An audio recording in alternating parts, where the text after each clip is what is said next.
Okey, dah selesai dah. Ingatkan 10. 11 kilometer. Lepas tu jalan dah sampai guest house. Pancit, tapi okey lah. Slow run. Okey, nak cerita sikit lah pasal nak makan cara hidup sihat dengan berlari ni lah. Kebanyakannya bila saya ajakkan kawan saya kan, yang baik saya lah, ataupun yang muda pun, banyaknya itulah dia kata tak ada masa kan, tu sibuk kan, kau tak apalah, kau kerja sendiri, kau ni macam-macam lah. Dia bukan nak cari sebab kenapa dia nak join tu, dia cuba cari justify lagi kenapa dia tak perlu buat lah. Kita apalah, itu hak masing-masing.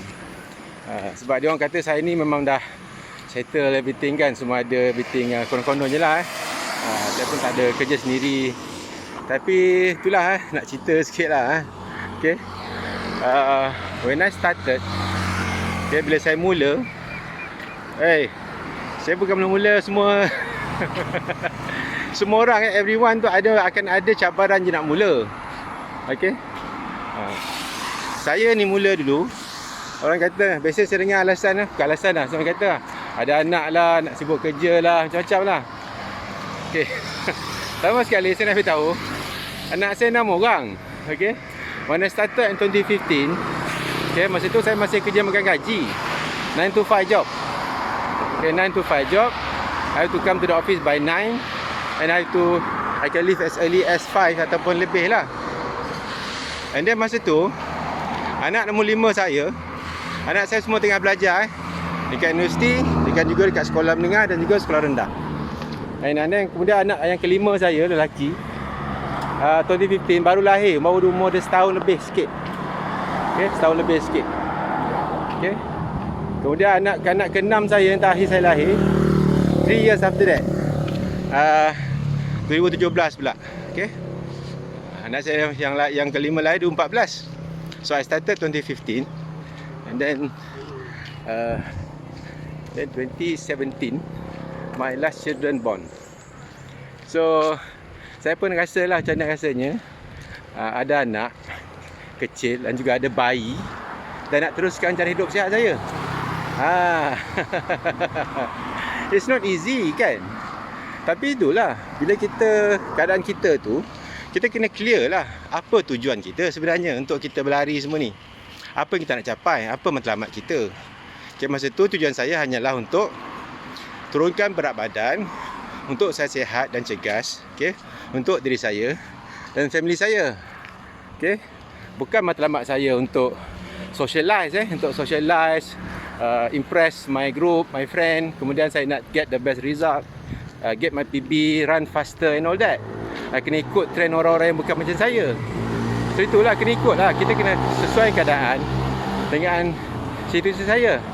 Saya masih lagi hantar anak saya pergi sekolah pagi-pagi, pukul 6.30. Okey, cerita contoh lah. Sebenarnya bukan kita tak ada masa bagi saya lah. Bukan tak ada masa, kita tak cuba nak utilize masa yang kita ada untuk benda yang selain daripada normal kita. Contohnya, saya bagi contoh sebelum saya mula amalkan cara hidup sihat, okay, saya akan bangun awal, hantar anak saya pergi sekolah. Okay, hantar pergi sekolah, saya akan keluar rumah pukul 6.30 pagi. Paling lewat tu 6.30 pagi. Hantar dia orang pergi sekolah. Kemudian habis hantar dia orang pukul 7, straight go to the office. Saya akan sampai office lebih kurang pukul 8. Lebih sikit lah. Itu sebelum. Kerana bila saya nak cuba amalkan hidup sihat, saya nak cuba kurangkan berat badan saya nak cuba berlari, saya pastikan saya ubah saja saya punya schedule, ubah saya punya aktiviti saya. Masa yang sama saya ubah. Baik, kalau saya sampai office pukul 8 pun, kebiasaannya nak contact siapa, nak buat apa, tengok internet, browse through and all that, tak produktif pun. Cuma sampai awal saya dapat elakkan jam tu je. Okay. So bila saya amalkan hidup sihat, saya mudah je. Saya tetapkan 1 minggu tu, kalau working days, yang saya tak perlu pergi mana-mana, saya pergi office saja. Saya akan, daripada saya hantar anak saya tu pergi kerja, saya akan lepas hantar anak saya bangun pagi, lepas sembahyang, siap dengan pakai tracksuit semua untuk berjogging, hantar anak saya pergi sekolah, dan pukul 7 selesai. Pukul 7 dan pukul 8 saya akan berjogging. saya allocatekan berjogging setengah jam lagi untuk sedia semula pergi kerja. Sekitar rumah saya je, 2 kali seminggu. Dan saya masih sampai office pukul 9, office hour. Itu je beza dia. Bukan tak ada masa tu ada kat situ, tapi tak pernah saya utilize. Bila saya utilize, dapatlah. Tak boleh saya nak pergi join running group, keluar tengah malam lepas habis makan nak keluar malam tinggalkan anak bini, tak payah. Tak boleh. Masa weekend pula saya lebihkan sikit lah. Biasanya saya buat sejam pagi lepas subuh. Lepas subuh pukul 6.30 saya jogging sejam. 7.30 anak-anak saya tak bangun pun lagi. Sempat bangun pagi, pergi dorang breakfast, spend time dengan family macam biasa. Tak ada masalah. So apa masalahnya kalau nak cari masa? Kita tak nak je, tak nak. Kalau tak nak macam-macam alasan dia. Alasan tu free kan. Itu bagi saya lah. So tak adalah alasan kata mana tak bini tak marah. Kalau kita keluar weekend kan, weekend keluar pagi-pagi buta, balik tengah hari sampai petang kan, anak kecil kan, kita kena sedar siapa dia kita. Tak boleh ikut trend lah. Lepas habis running nak ngetir pula kan. Tak. Bila saya start join running group pun, saya limit kan. Even bila saya letak masuk event pun kan, saya masuk event pun, saya takkan lepas habis event, hang out sekejap, balik rumah. Kalau masuk half marathon, masuk full marathon pun, cut off time biasanya habis pukul 9, pukul 10 dah habis dah cut off time. Habis tu dah habis dah. Kan, hang out lah sejam dengan kawan kan. By 12, bagi tengah hari, baliklah rumah. Tak lepak apa lagi. Sebab saya sedar saya ni bapak, suami. Jadi contoh lah, maksudnya kita bukan tak ada masa. Bagi saya lah, kita tak pernah utilize masa tu kan. Itu satulah. Kemudian kalau macam katalah saya sibuk working days yang saya tak boleh, pagi saya kena keluar kerja, saya akan allocate lah masa saya. Sebab itu saya malam ni abang nak jogging sebelum sampai daripada office tu, balik rumah abang singgah sekejap Putrajaya. Jogging sekejap lepas maghrib kat sana, dan saya balik lah before 11, 10 insyaAllah. Dan dia bukan hari-hari pun, seminggu sekali, 2 kali tu je. So insyaAllah. So it's about how we utilize our time.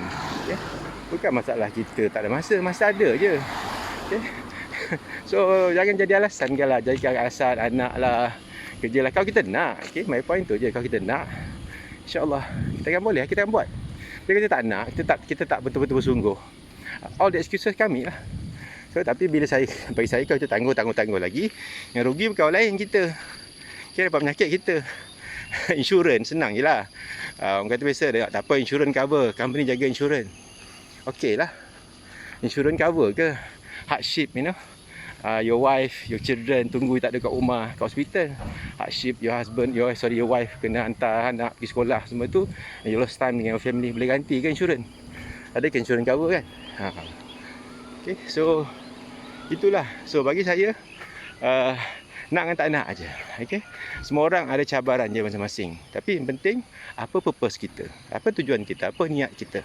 Kalau niat kita hanya sekadar untuk sihat, insya-Allah kita niat kita sihat. Lepas tu bila kita dah sihat, kita cuba tambahkan sikit lah, bersyukur, ibadat pada Allah lebih sikit kan. Sebab kita dah sihat. Kalau kita tak sihat kan, alasan pula tak nak ibadat, susah. So kita sihat, insya-Allah Allah akan bagi mudahkan lagi. Dan saya sendiri rasa, bila saya manfaatkan masa sebaiknya, alhamdulillah, anak-anak saya faham, isteri saya faham. Ada pernah juga kadang-kadang, ada few times saya dah ambil running dah, booking everything kan, register for event. Saya ni ada urusan anak-anak kat sekolah, cancel je, saya pergilah, tak masalah je. Walau janji kawan, biarlah, rugi-rugi tak apalah. Time memang children is more important kan. Itulah. So insyaAllah kalau kita, dan kita cuba jangan cari alasan lah. Kalau masalah kita besar tu, banyak orang masalah besar lagi banyak macam, tapi tak ada nak kecoh pun. Tak adalah nak selesaikan boleh. Nak sihat je pun. Bukan nak jadi atlet, nak pecah rekod dunia ke apa ke. Kita kena ingat lah apa kenapa kita buat.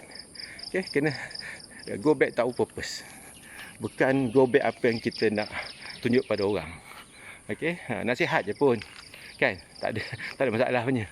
Okay, insyaAllah kalau kita nak, kita akan cuba cari penyelesaian. Kalau kita tujuan kita tak berapa jelas ataupun tak betul, okay, tak apa, kita cari macam-macam alasan lah. Okay, kalau kita tak nak, kita jangan cari alasan. Okay, so stay healthy, stay happy.